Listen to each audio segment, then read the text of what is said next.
Hello' guys, আসসালামু আলাইকুম। মই নাজমাই মোৰ অন্য এটি ভিডিঅ'ত আপোনালোক সকলোকে স্বাগতম জনাইছোঁ। আজিৰ ভিডিঅ'টো মই লৈ আহিছোঁ আমাৰ যে স্কিনখন কিছুমান মানুহৰ 30+ হোৱাৰ পাছত লুজ হৈ যায়, মানে স্কিনখন এনেকৈ লেটকি আহিবলৈ ধৰে, চকুৰ পতাটো নামি আহিবলৈ ধৰে, এনেকৈ কিছুমান মানে দেখা যায় স্কিনখন একেবাৰে লুজ হৈ যায়, টাইট হৈ নাথাকে আৰু মানে বহুত কিবা কিবি কৰাৰ পাছতো ইয়াৰ ফল নাপায়। এই বিষয়ে আজি কেইটামান মানে উপায় লৈ আহিছোঁ আৰু যিকেইটা মই আপোনালোকৰ লগত শ্বেয়াৰ কৰিম আৰু দেখুৱাই যাম। আৰু লাষ্টত মই মানে মেইন যিটো ৰেমেডি দেখুৱাম সেইটো স্কিনখন টাইট কৰাৰ লগতে ব্ৰাইটো কৰি দিব। গতিকে ভিডিঅ'টো সম্পূৰ্ণ চাব। প্ৰথম সমাধানটোৱে হৈছে স্কিন যে টাইট হৈ যায় 30+ হোৱাৰ পাছত, কিছুমানটো সৰুতেও হোৱা দেখিছে। এতিয়া কাৰণবোৰ হৈছে আমি ভালকৈ পানী নাখাওঁ, পানীৰ পৰিমাণটো আমাৰ গাত কম হৈ যোৱাৰ লগে লগে স্কিনৰ এনেকুৱা ধৰণৰ প্ৰব্লেমবোৰ দেখা যায়। পানীটো খাই থাকিব আৰু দ্বিতীয়তে টোপনিটো সম্পূৰ্ণ হ'ব লাগিব, টোপনিটো কম হোৱাৰ কাৰণেও এনেকুৱা হয়। আৰু 3 নম্বৰ আটাইতকৈ ডাঙৰ কথা হৈছে আমাৰ চিন্তা বা ষ্ট্ৰেছ। এতিয়া চিন্তাটো সকলোৰে থাকেই যিকোনো কথাত, কিন্তু অনবৰ চিন্তা কৰি থাকিলে জানো কিবা সমাধান পোৱা যায়? সেয়েহে চিন্তাটো অলপ কমকৈ কৰিব। আৰু বাকী মই উপায়কেইটা দেখুৱাইছোঁ, চাই থাকক। প্ৰথম উপায়টোৱে হ'ল আৰু অতি সাধাৰণ সহজ উপায়টোৱে হ'ল নাৰিকল তেলৰে মাছাজ দিব মুখত। মাছাজটো কেনেকৈ কৰিব লাগিব মই দেখাম। আৰু নাৰিকল তেলৰ সলনি আপোনালোকে বাদামৰ অইল বা অলিভ অইলো ল'ব পাৰিব। আৰু নাৰিকল তেলেৰে কিন্তু প্ৰতি ঘৰতে নাৰিকল তেল উপলব্ধ, অতি সহজতে পোৱা যায় আৰু নাৰিকল তেলেই বেছি উত্তম বুলি মই ভাবোঁ।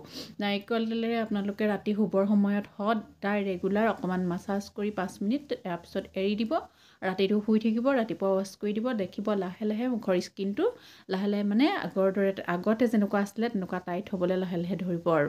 আৰু একেবাৰে সম্পূৰ্ণ টাইট নহ'লেও বহুত পৰিমাণে মানে ভাল হ'ব, মানে আপুনি দেখিব। এইটো মই মাছাজটো কেনেকৈ কৰিব লাগে আগৰ ভিডিঅ'ত দেখাইছোঁ, হ'লেও মই অকণমান দেখুৱাইছোঁ জাষ্ট। এয়া মই অকণমান তেল লৈছোঁ, লৈ মই প্ৰথমতে দিছোঁ এনেকৈ, চাওক চাৰ্কুলাৰ মোচনত এনেকৈ চিধাকৈ কৰিছোঁ। তাৰপিছত মই আকৌ এনেকৈ, মই জাষ্ট এনে বস্তুটোহে দেখাইছোঁ, উল্টাকৈ কৰিছোঁ।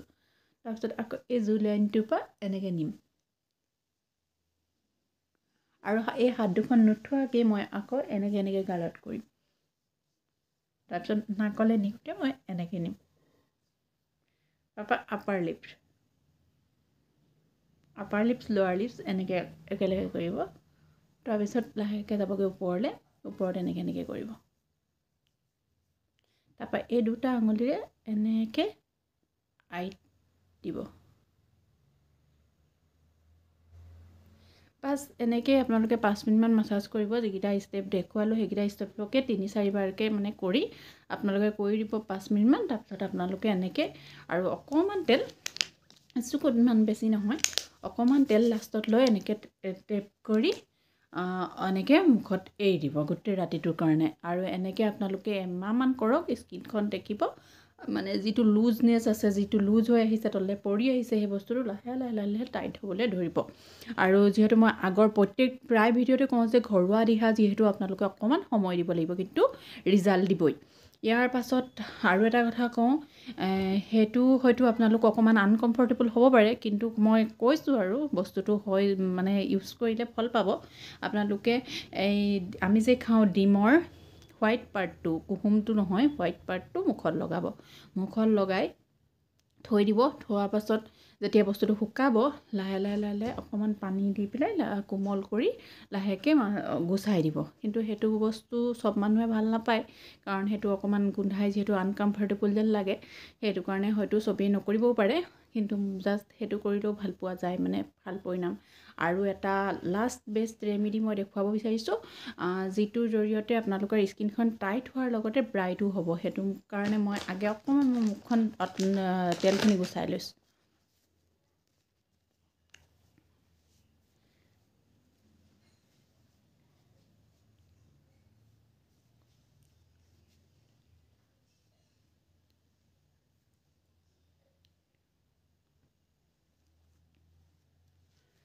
তাৰ কাৰণে লৈছোঁ মই এটা বাতি আৰু এখন চামুচ, আৰু ইয়াতে দিম, এইটো দেখিছেনে, এইটো মুলতানী মাটি হয়,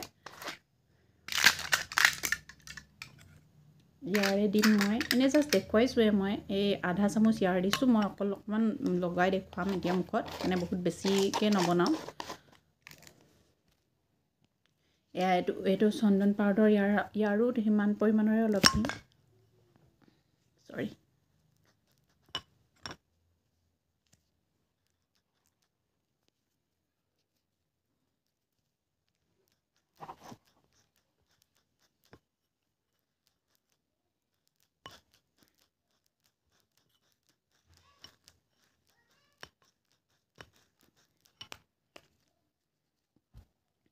ইয়াতে দিম অলপ গোলাপ জল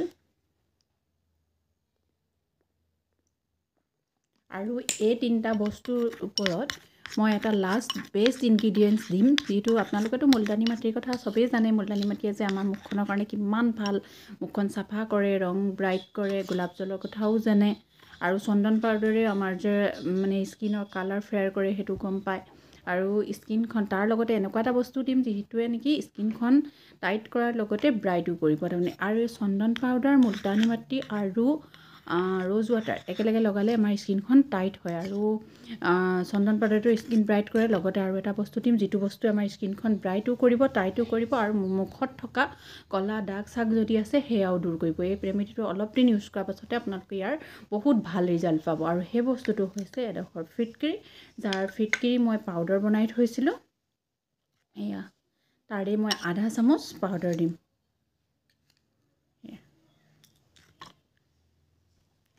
আৰু এয়া ভালদৰে গুটি মিশ্ৰণটো মিলাই লৈছোঁ ফিটকিৰি আমাৰ মুখৰ ক'লা দাগ দূৰ কৰে মই আগৰ ভিডিঅ'টো দেখাইছোঁ পিগমেণ্টেশ্যন দূৰ কৰে হাইপাৰ পিগমেণ্টেশ্যন দূৰ কৰে আৰু বিভিন্ন ধৰণৰ ক'লা দাগৰ সমস্যাৰ পৰা আমাক মানে নিজাত দিয়ে আৰু বহুত ধৰণৰ কাৰণে ফিটকিৰি বহুত ভাল উপযোগী আমাৰ স্কিনৰ কাৰণে লগাই চাব পৰা আৰু স্কিনখন টাইট কৰাটো ফিটকিৰি বহুত সহায় কৰে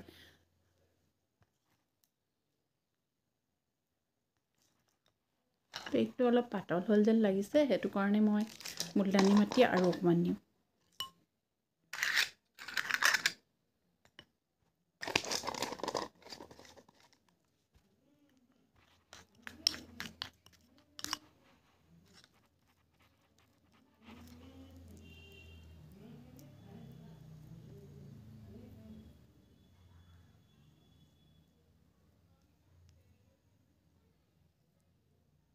আপোনালোকে খালি ফিটকিৰিটো ভালদৰে মানে মিক্সাৰ গ্ৰাইণ্ডাৰত মাৰি একেবাৰে পাউডাৰ কৰি ল'ব দেই আৰু দানা দানা হৈ থাকিলে মানে মুখত ৰেচেছ হ'ব পাৰে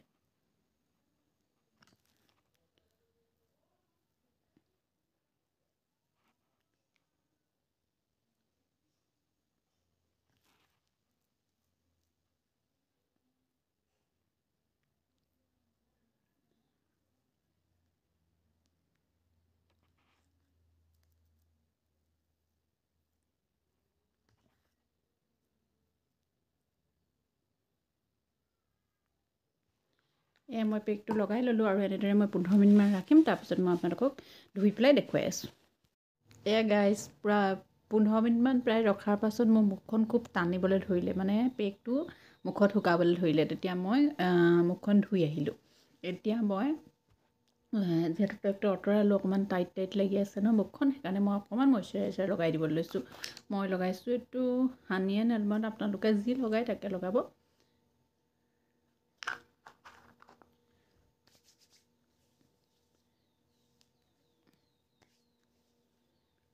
আৰু এই পেকটো আপোনালোকে সপ্তাহত 2 দিনকৈ ইউজ কৰক 2 দিন বা 3 দিন যদি কিছুমানৰ বেছিকৈ স্কিনটো লুজ হৈ পৰি আহিছে তেতিয়া তেওঁলোকে 3 দিনকৈ ইউজ কৰক আৰু বাকী যিসকলৰ নৰ্মেল হৈ আছে অলপ হৈছে তেওঁলোকে 2 দিনকৈ ইউজ কৰক নিশ্চয় বহুত বেছি ভাল ৰিজাল্ট পাব আপোনালোকে আৰু এটা কথা মই যে দেখালোঁ ফিটকিৰিডোখৰ আপোনালোকৰ মুখত যদি ক'লা দাগ আছে কেনেবাকৈ আৰু এইবিলাক বেছি ৰেমেডি কৰিবলৈ যদি সময় নহয় আপোনালোকে এটা কাম কৰিব ফিটকিৰিডোখৰ তিয়াই মুখত যেতিয়াই তেতিয়া এনেকৈ লগাই থাকিব তেনেকৈও মানে বহুত উপযোগী হয় আৰু সেনেকৈ তেনেহ'লে ৰেমেডিটো ট্ৰাই কৰি চাব নিশ্চয় বহুত বেছি ভাল ৰিজাল্ট পাব আৰু আজিৰ ভিডিঅ'টো যদি ভাল লাগিলে লাইক কৰিব শ্বেয়াৰ কৰিব ছাবস্ক্ৰাইব কৰিব ধন্যবাদ